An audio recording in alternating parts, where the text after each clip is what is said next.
नमस्कार, स्वागत है आपका इंडिया न्यूज 28 में। आइए बात करते हैं इस वक्त की बड़ी खबर की। तमिलनाडु तिरुचि स्टालिन और बहुविषयक सुपर स्पेशलिटी चिकित्सा शिविर। तमिलनाडु के सार्वजनिक स्वास्थ्य मंत्री और तमिलनाडु के स्कूल शिक्षा मंत्री ने निगम के 45वें वार्ड के पोनमलाई क्षेत्र में एक सरकारी सहायता प्राप्त स्कूल में सार्वजनिक स्वास्थ्य और परिवार कल्याण विभाग की ओर से स्टालिन के विशेष चिकित्सा शिविर का उद्घाटन किया। गरीबों और जरूरतमंद लोगों को आवश्यक चिकित्सा सुविधाएं प्रदान करने के लिए तमिलनाडु के मुख्यमंत्री ने सार्वजनिक स्वास्थ्य और परिवार कल्याण मंत्रालय के माध्यम से पूरे तमिलनाडु में विशेष चिकित्सा शिविर आयोजित करने का निर्देश दिया है। चिकित्सा शिविर सरकारी सहायता प्राप्त विद्यालय वार्ड नंबर 45 त्रिची निगम के जोन 3 के तहत पोनमलाई।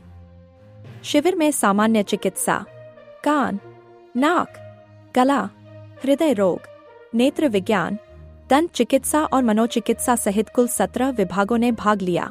तमिलनाडु सरकार के कार्यभार संभालने से पहले 17 सरकारी मुख्यालय अस्पताल थे। तमिलनाडु के मुख्यमंत्री वीडियो कॉन्फ्रेंसिंग के माध्यम से तमिलनाडु में 7 स्थानों पर जिला सरकार मुख्यालय अस्पताल का उद्घाटन करेंगे। जयकोंडम, मयिलादुथुरई, राजाप्लायम, अरुप्पुकोट्टई, कुलिथलाई, कांगेयम और तिंडीवन में 7 नए सरकारी मुख्यालय अस्पताल खोले जाएंगे। इतना ही नहीं, पट्टुकोट्टई, कंबम, कोडाइकनाल, अलमगुलम, पेरियाकुलम, शंकरनकोइल, उथमपालयम, मुसिरी, कोर्टल्लम, जल्लीपट्टू, चेंची, वेप्पर, थिरुक्कुवलाई, गुम्मिडीपूंडी, कृष्णपुरम, थिरुवदानाई, करलाड़ी, कोठागिरी, कन्नूर, वृद्धचलम और पनरुती निलाकोट्टई में 23 मेडिकल भवन खोले जाएंगे। त्रिची से मुख्य संवाददाता वी बालाजी की रिपोर्ट। ஆட்சி பொறுப்பேற்ற நாள் முதல் மக்கள் நல்வாழ்வுத் துறையில் பல்வேறு சிறப்பு திட்டங்களை தொடர்ச்சியாக செயல்படுத்தி வருகிறார்கள்.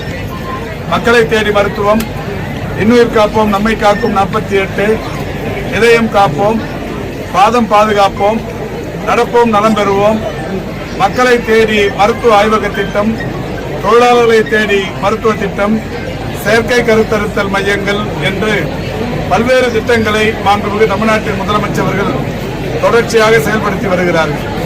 இந்த வகையில்தான் கடந்த 3 நாட்களுக்கு முன்னால் சென்னையில் 14 வயது பெண் குழந்தைகள் பயன்பெறுகிற வகையில் HPV என்று சொல்லப்படுகிற தடுப்பூசியை, ஹியூமன் பாப்பிலோமா வேக்சின் என்கின்ற தடுப்பூசியை போடும் பணியினை தொடங்கி வைத்தார்கள். இந்திய அளவில் மட்டுமல்ல, உலக அளவில் முதன்முறையாக மாண்புமிகு தமிழ்நாட்டின் மகளிரை காக்கும் மிக முக்கியமான முயற்சி அது. அதோடு அன்றைக்கு கிண்டி கலைஞர் நூற்றாண்டு உயர் சிறப்பு மருத்துவமனை வளாகத்தில் உலகிலேயே பெரிய குழந்தைகளுக்கான மருத்துவமனை ஒன்றுக்கு அடிக்கல் நாட்டியிருக்கிறார்கள். 417 கோடியே 7 லட்சம் மதிப்பீட்டிலான அந்த மருத்துவமனை இன்னும் 1.5 ஆண்டு காலத்தில் அமையப்பெறவிருக்கிறது. அது உலகிலேயே பெரிய அளவிலான குழந்தைகளுக்கான மருத்துவமனை மற்றும் ஆராய்ச்சி மையமாக அமையவிருக்கிறது. இப்படி பல்வேறு சிறப்புக்குரிய திட்டங்களை தமிழ்நாட்டில் தொடர்ச்சியாக செயல்படுத்தி வருகிற மாண்புமிகு முதல்வர் அவர்கள் கடந்த ஆகஸ்ட் திங்கள் 2ஆம் தேதி நலம் காக்கும் ஸ்டாலின் என்கின்ற ஒரு மகத்தான திட்டத்தை தொடங்கி வைத்தார். பொதுவாக இது மற்ற மருத்துவ முகாம்களைப் போலல்லாமல் ஒரு முகாமுக்கு சென்றால் முழு உடல் பரிசோதனை என்கின்ற வகையில் மிகப்பெரிய அளவில் மக்கள் பயன்பெறுகிற வகையில் அமையப்பெற்றிருக்கிற ஒரு சிறப்புக்குரிய திட்டம்.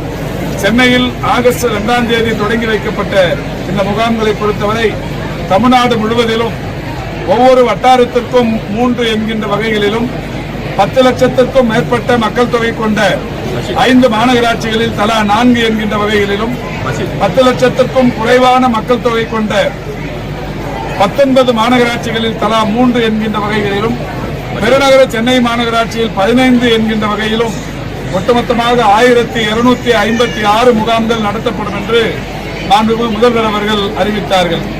அதன்படி இன்று வரை நடைபெற்று முடிந்திருக்கிற முகாம்களின் எண்ணிக்கை 1256. கடந்த வியாழக்கிழமை மாலையோடு நடைபெற்று முடிந்திருக்கிற முகாம்களின் எண்ணிக்கை 1076 முகாம்கள் நடைபெற்று முடிந்திருக்கிறது. 1256க்கு 1076 முடிவுற்றிருக்கிறது. மீதம் இருக்கிற முகாம்கள் பிப்ரவரி 3வது வாரத்திற்குள் நடத்தி முடிக்கப்படுகின்ற வகையில் இன்றைக்கு திட்டமிடப்பட்டிருக்கிறது. இதுவரை நடத்தி முடிக்கப்பட்ட 1076 முகாம்களில் பயன்பெற்றிருப்பவருடைய எண்ணிக்கை 16,16,517 பேர் பயன்பெற்றிருக்கிறார்கள். 16,16,517 பேரும் முழு உடற் பரிசோதனை என்கின்ற வகையில் மிகப்பெரிய அளவில் பயன்பெற்று மகிழ்ந்திருக்கிறார்கள். இதில் பல்வேறு வகைகளிலான நலத்திட்டங்கள் இதில் வழங்கப்பட்டு வருகிறது. குறிப்பாக முதலமைச்சரின் விரிவான காப்பீட்டு திட்டம் ஏற்கனவே முத்தமிழறிஞர் கலைஞர்களால் கொண்டு வரப்பட்டது. இன்றைக்கு ஏறத்தாழ 1,40,00,000 மேற்பட்டவர்கள் அதன் வாயிலாக பலன் பெற்று வருகிறார்கள்.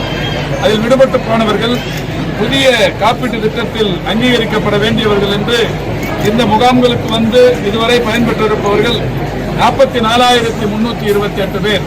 அது மட்டுமல்லாது மாற்றுத்திறனாளிகளுக்கான சான்றிதழ் பெற வேண்டும் என்று சொன்னால் மாவட்ட மாற்றுத்திறனாளிகள் அலுவலகம், வட்டாட்சியர் அலுவலகம், மருத்துவர் என்று பல்வேறு இடங்களை சுற்றித் திரிய வேண்டியது இருக்கும்.